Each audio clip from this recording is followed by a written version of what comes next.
There we go. Okay, here we are. So, welcome to the Monday after Easter. I don't know about you guys, but I'm a little catching up this morning. We've all been talking about our technology issues, just coming off of a holiday weekend. So it's great to be here with Micah and H. I'm Dana Williams, and what are you laughing at, H? What did you laugh about, H? No, well, because essentially I had to resurrect my PC. That's pretty good. So, just a few things this morning. It's Monday. It's Oh, yeah. Monday, It right? just made a good connection. I got you. I see what you did there. But Yeah. we are just glad to be here, and I love working with these two. And we have a pretty exciting topic today to talk about, which is leaders in transition.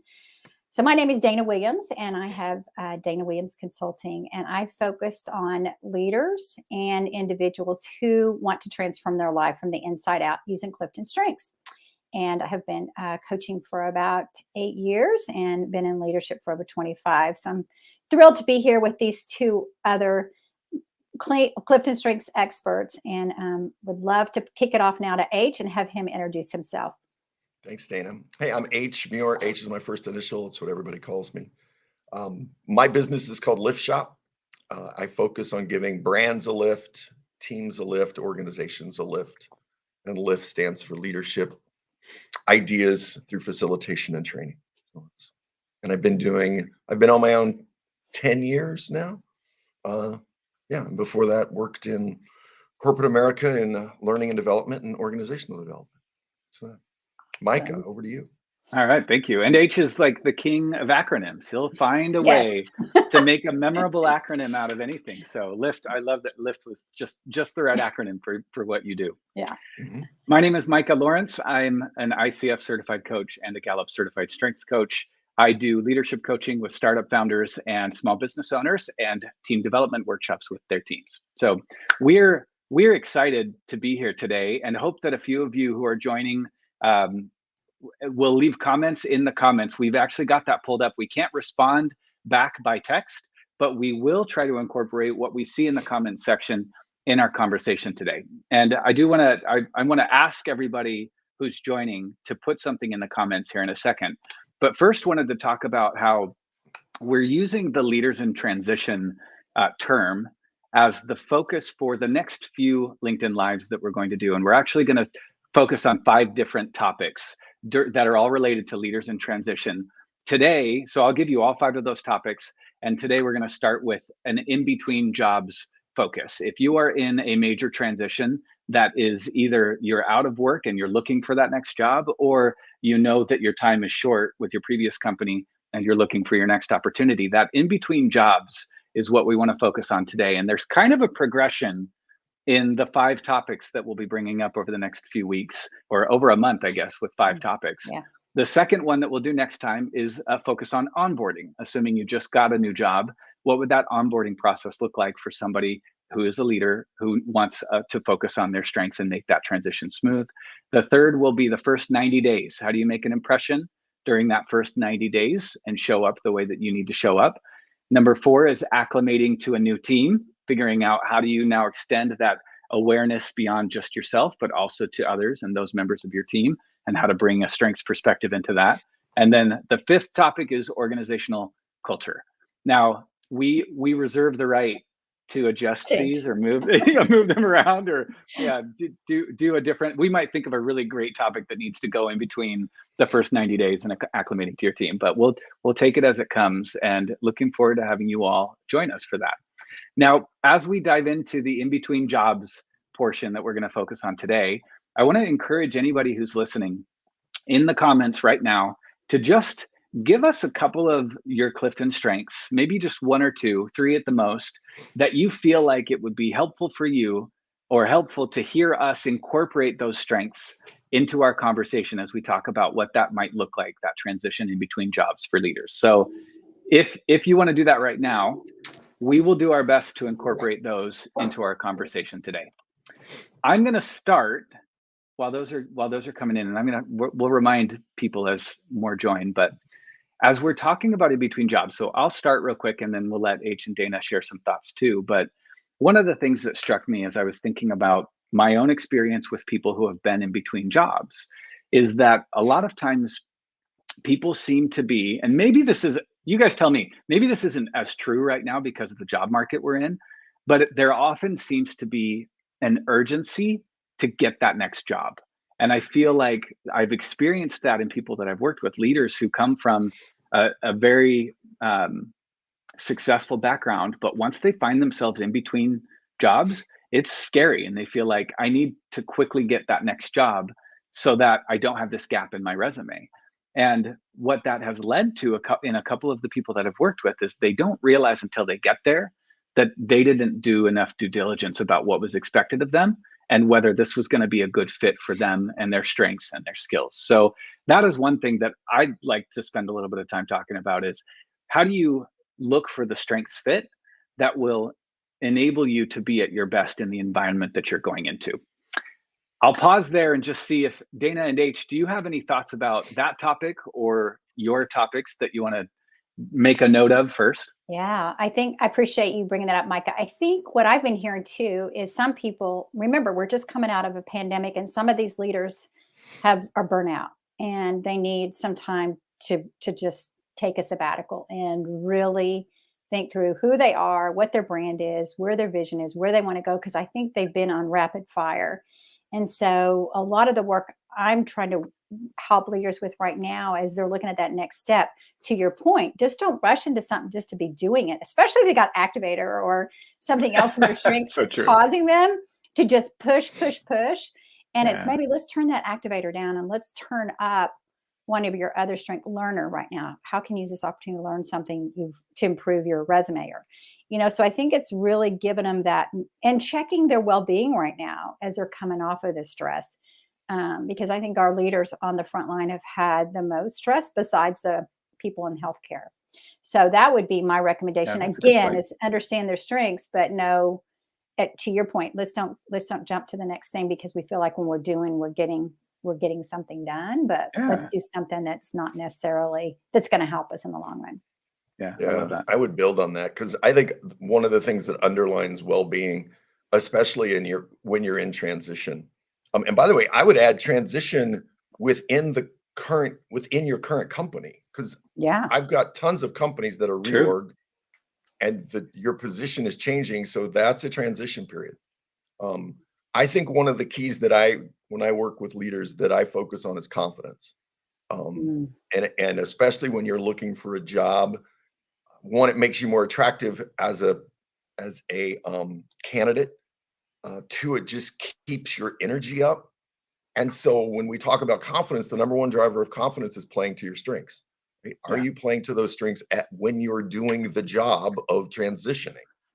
Mhm. The other thing that I talk about is a behavior. The number two driver of confidence is reflective development. And I think this is especially true when you're in transition, is to stop internalize all the things you've done. Because you may not Mm. get to, success in transition is I get my next job, right? Got the goal done. I think there's so many things you do. Like how many resumes did you send out? How many interviews did you have? When you have an interview, do you stop and internalize all the things that you did well in that interview? That's such an important piece to maintain your confidence. Learners tend to do that. You have to watch if you're like achiever, the number one strength, right? Most Yeah. popular strength, achievers. Achievers are on to the next task. Yeah. The week after, they're on to the next to-do list and they don't stop to internalize. And what happens is your confidence starts to wane. It starts to lag your competence. So I find those two things, playing to your strengths and being aware of your strengths as you're doing that, but also doing the reflective development, especially Yeah. when you're high in execution, because you will be on to your next to-do list and you don't internalize everything you've just done. Yeah. Your comment about confidence just clicked for me with a leader that I worked with just last year who had a long, successful career in Fortune 500 companies at a senior leadership level.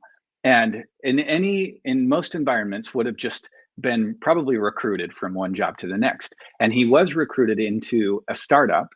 And this startup was just not at a place where they appreciated what he had to offer based on Mm. his experience in Fortune 100 companies. And within 6 months, they restructured, let him go, and it was a confidence crusher after Mhm. after all that he had been through up until that point, feeling like he was competent and good at what he did.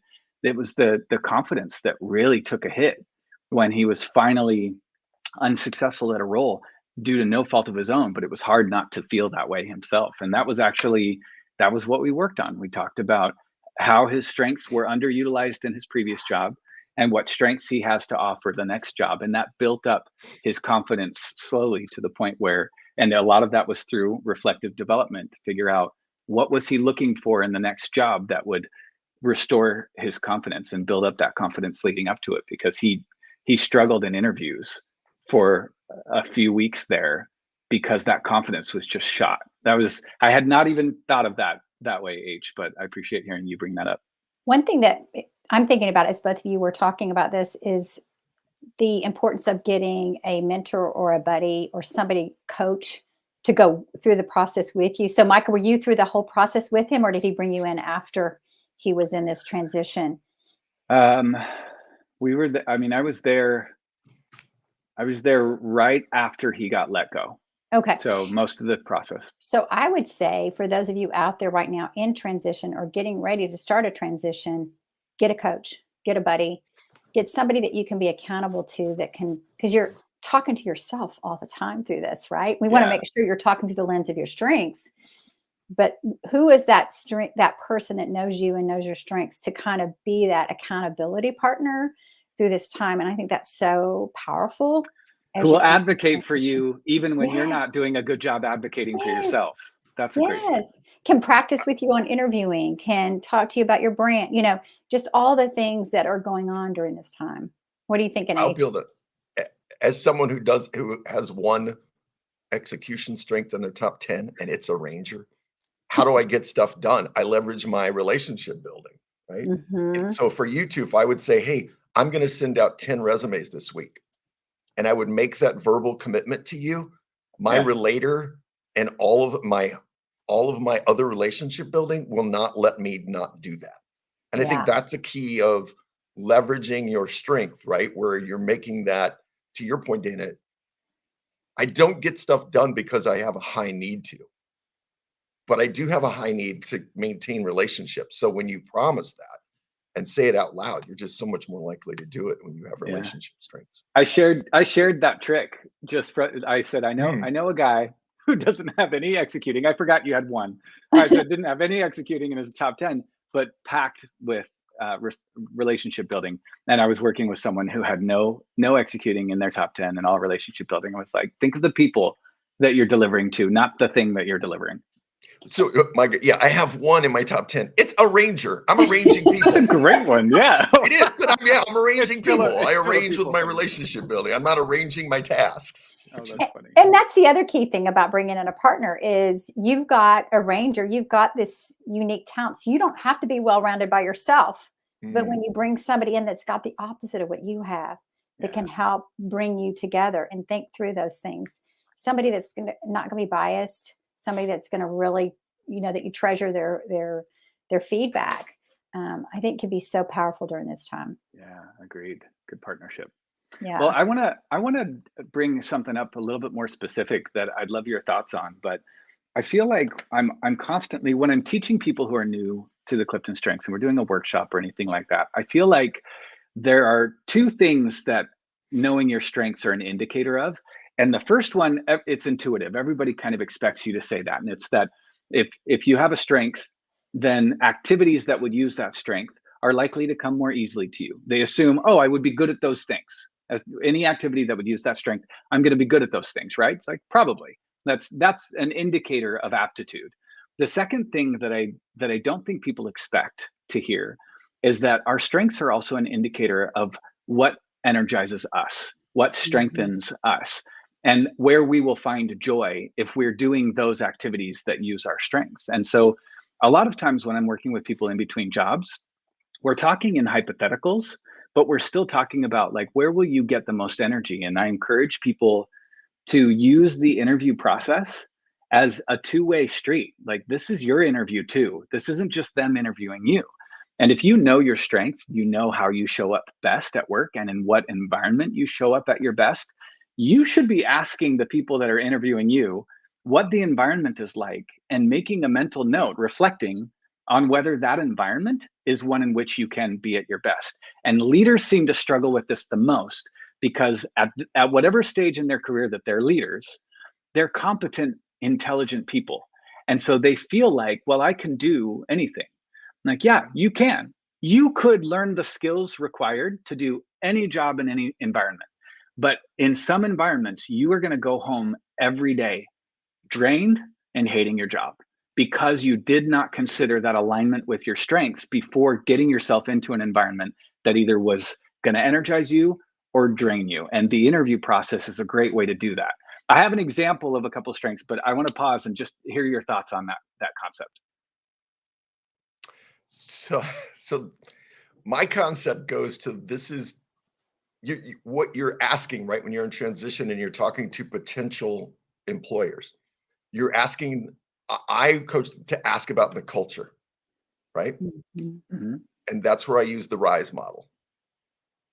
And so the RISE is the 4 domains: relationship, influence, strategic thinking, and execution. So I want to ask those questions. How does work get done here? Yeah. Execution, strategy, decision is, and its heart of strategy is decision making.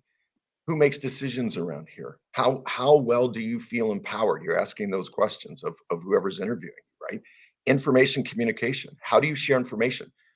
Tell me what a particular, and to me, I want to get to how do you use Teams and Slack? What kind of meetings do you have? How are meetings run around here?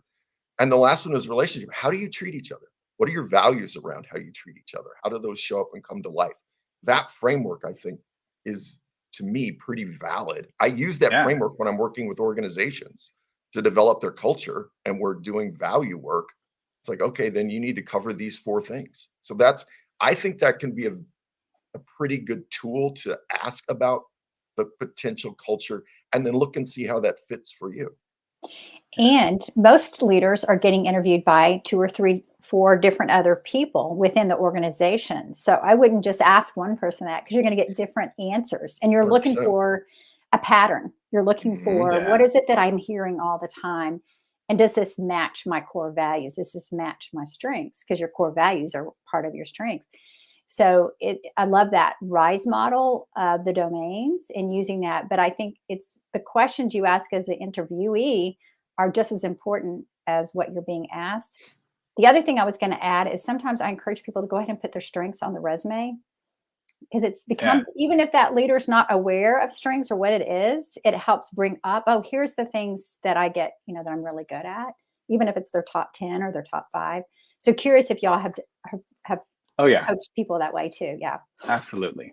And more often than not, people have heard of the Clifton Strengths, or they go look it up, and so it still serves a purpose. Tell me about this. Yeah. So I just thought of another question. Of course you did. I know. Mr. Ideation. So I think one of the great questions to ask is, what happens if people ask for help in your company? Ooh. So tell us about that, H.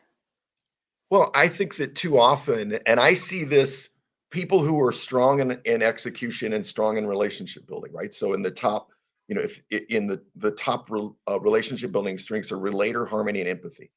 And then your top execution strengths are like achiever and responsibility. And I find this all the time when you've got those pairs of like achiever and harmony, it is a struggle for you to ask for help. Yeah. And I see this, and so then people get overwhelmed. I was doing a session last week, and there were 4 people that just said, "Oh, yeah, that's me. I have achiever or responsibility, and then I have harmony." Responsibility is the one I was going to say. Yeah. Right. Oh, yeah. Well, you when it's responsibility, it's a double dip, because you don't want to ask for help because you want to own it. Yeah. You have a hard time letting go, but you have a hard time saying no. So you're getting more. Yes. And I don't want to be, I was with the harmony. It's like, I quote my mother, I don't want to be a burden. I don't want to trouble you. Right. And so you end up getting overwhelmed because you're not asking for help. And so I think that's really interesting to see cultures where not only is it important, but it's encouraged. Yeah.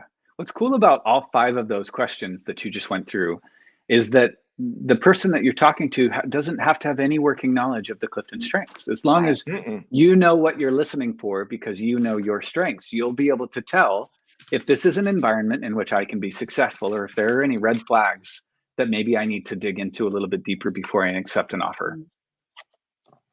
So Absolutely. here's the example that I thought of. I was thinking about, I like to use distinctions in a lot of my teaching. And so there aren't opposites in the Clifton strengths, because there's always somebody that I'll meet that has two strengths in their top 10 that just don't belong in the top 10 together. Because statistically though, there are certain strengths that are likely to show up on opposite ends of the report. And with a lot of the people that I've worked with, I'm sure this is the same for y'all. When you see one high, oftentimes I'll predict that this one is low, and many times they're on opposite ends of their report. And so two that I see that a lot with is discipline. When discipline is high, I see adaptability low. And if you know that you have high discipline, so for people that may not be familiar, people with high discipline do really well with structure. They're good at creating structure using frameworks, schedules, planning, and creating predictability. They can organize chaos. It's just a natural way that they approach work. But that means that they're at their best when they don't have to work with surprises, when my schedule can remain my schedule day after day. And when I set my schedule at the beginning of the day, it's going to look like that at the end of the day. And I'm not going to be injecting a bunch of work or getting fire drills all day long. They will be at their best if they can have a predictable schedule that's repeatable, because that's their happy place. Someone with high adaptability in a lot of ways can be the opposite, where they don't want to be inhibited or encumbered by some schedule. I want the freedom and flexibility to do what feels right in the moment. And sometimes those surprises in my workday are actually really fun. That's energizing to say, hey, here's this fire drill, go do this work. Those are just different approaches to work. And if you know that you have high discipline, then you go into an interview thinking, what is the environment like on a day-to-day basis? Or ask something like, how often are fire drills injected into the workday for this team? And having some open discussion like that, knowing what your strengths are and what your preferences are, it leaves it pretty open too, if you ask it the right way, where an interviewer doesn't know what your preference is. Because sometimes a hiring manager wants somebody who can go with the flow and adjust to the gray area. And some of them want somebody who just can execute on a regular basis and know what to expect and deliver on what's expected. So that's one example that comes to mind. Any thoughts from either of you about how you would, I don't know, any examples of how you've seen that before? So first of all, have you seen the most and least correlated? Yeah. Yeah. Yeah, I And have it so here I somewhere. love that. Yeah. To And see, it's fun though when you get somebody that has most and least together. oh my gosh. Yeah, because it does happen. Yeah. It does, right? I go, oh my gosh, how? And my next question when I see that with Yeah, people that's is, this. yeah, Yeah. oh, I don't know if I've seen that one. It's like, how do these two strengths coexist? Yeah. Right. Yeah. Well, I think, Micah, just in the interview process, right? Because I hate this question, but people still ask it. What's your weakness? Yeah. What's your blind spot? Right. And it's one of two things, right? Like I can tell you mine. I love that you said discipline. I can go, well, my lowest ones are going to be discipline, deliberative, focus. There's one other execution. They're all the efficiency ones, is what I call them. Anything that's efficient. That's not Consistency. how I get stuff done. Yeah. So, that's a great thing to talk about. The other thing I talk about is strengths taken to an extreme. Like the previous example is, hey, one of my weaknesses is I have a high need for harmony or empathy. I'm a high achiever. Those are both in my top 5. I have trouble asking for help. I take on too much work. I mean, I think that's one of the things that you're being honest in the interview. It's also, it gives you great language when you understand your top 5 and your bottom 5 to answer some of those questions. And I would also advocate that the person that's interviewing that talks about, like with me, I have a low empathy, but I have high individualization. So they might say, oh, well, she doesn't know how to feel what her people are going to feel, But I say, this is how I manage it. Nice. This is what I'm low in. but this is how I manage it. And that shows a lot of that self-development work that's going on internally, because we have to assume the leader may or may not understand those labels or those names. So I think that's important to use that lens of, yeah, here's how it shows up for me, but here's how I'm managing it. And I always like to bring partners around to tell me, hey, you're going in the basement with your futuristic, or you're not feeling what people are feeling right now. Or I need to make sure I always have somebody on my team that's got high empathy, because they're going to tell me how the team's feeling. That's how I manage it. Yeah. What a great formula for that. What's your greatest weakness? Or tell me about one of your weaknesses, is to don't mask it with a strength. Like sometimes, oh, I care too much. Yeah. You don't say something that's actually a strength and pretend like it's a weakness, Right. but you are legitimately sharing something vulnerably, that this is something I struggle with, but here's how I've learned to manage it and make the most of it. I think that's what a great formula for that interview question. Yeah. Well, I know we're coming up on time. It's about we're 25 minutes in. So any last minute thoughts, Micah and H, as we get ready to close out this hour? Yeah. I We've mean, got like 4 minutes left. Yeah. That the example that I just gave of, if you have high discipline and you hear in an interview that they're looking for somebody who can roll with things and take on surprises and work well in the gray area, you could learn to do that well. You might even have that skill right out of the gate, but that kind of environment will drain you. And there are so many strengths like this. Just knowing your strengths. I've worked with maximizers. I think we all have maximizer, right?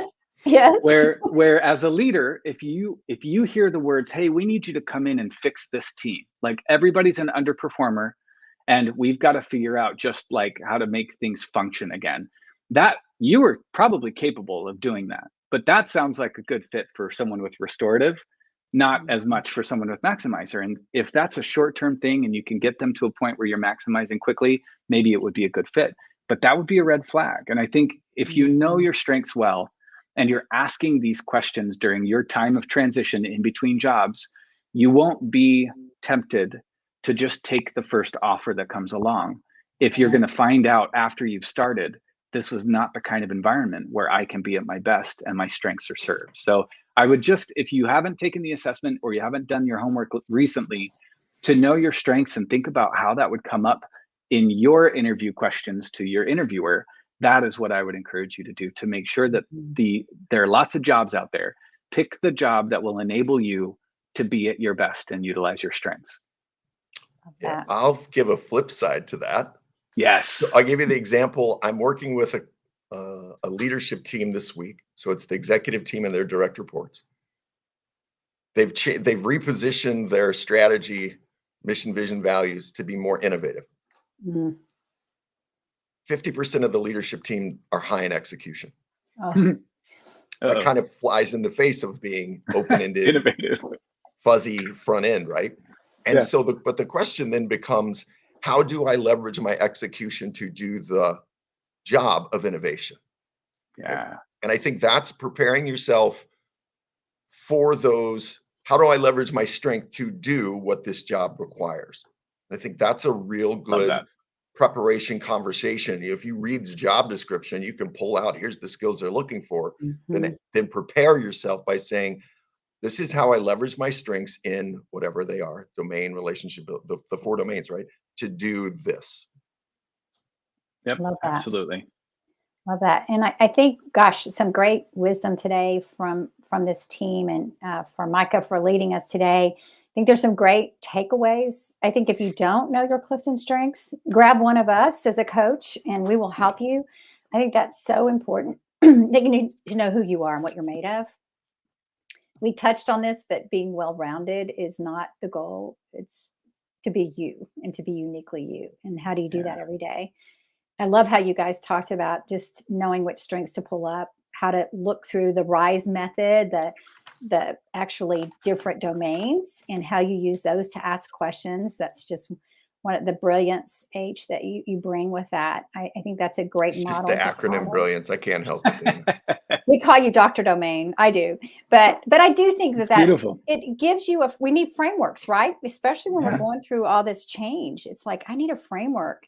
And I'm not like you, I'm not Miss Efficient, so I have to have create frameworks. So Yeah. that's important to Yeah. know. I think the other thing we've been talking about is get a buddy, get a coach, get a partner to help you to Be be that well-rounded, voice. Yeah, right? to help you be well rounded. Like the three of us can, we Yeah, we could be kind of well we can rounded. we can kind of, well, but we're conscious of it, right? The framework, Right. when the three of us are working We together, we're are. conscious to go, okay, we need framework, so we need an agenda, we need to put a point person so we execute. Yeah, Because we know that. because the execution. Yeah, we know that, and that's what this looks like, right? Because then Mhm. you get that energy you were talking about, Micah. This all of a Yeah. sudden you're energized because you know it's not up to you. You've got a team. You've got people around you that have those different gifts. Absolutely. So And we know each other's strengths, so we know what to expect of one another. And that we don't get surprised very often. It's consistent. When H shares an acronym, we're like, well, of course. to go. All right, thank you for that. Yeah. When And H ideation. is trying to execute Windows 11, Yeah, and right. he's late. Yeah, but I see when the ideation goes off. Boop boop. Oh. Yeah. You see it in his face. He looks up and he's like, wait a second. But this is how it looks like with teams when they use this as a common language and they're energized, they're more confident and more productive because they're not trying to be all things to all people. So I love this conversation. Well, Micah, you want to close Yeah, us this was out great. and Yep. next Thank you for next discussion? Yes, Yeah. thank you both for your comments and thoughts. We appreciate everybody who was able to join us today. In 2 weeks, around at the same time on Monday, we're going to Mhm. do onboarding. We're going to focus on leaders in transition who have just started a new role and want to talk about how to get the best out of yourself and your strengths during the onboarding process. Thank you, everybody, for joining us, and we'll see you guys in 2 weeks. Yay. Thanks all. Thank you. Thank you, Micah. Thank you, H. Mhm. Yeah, it was great.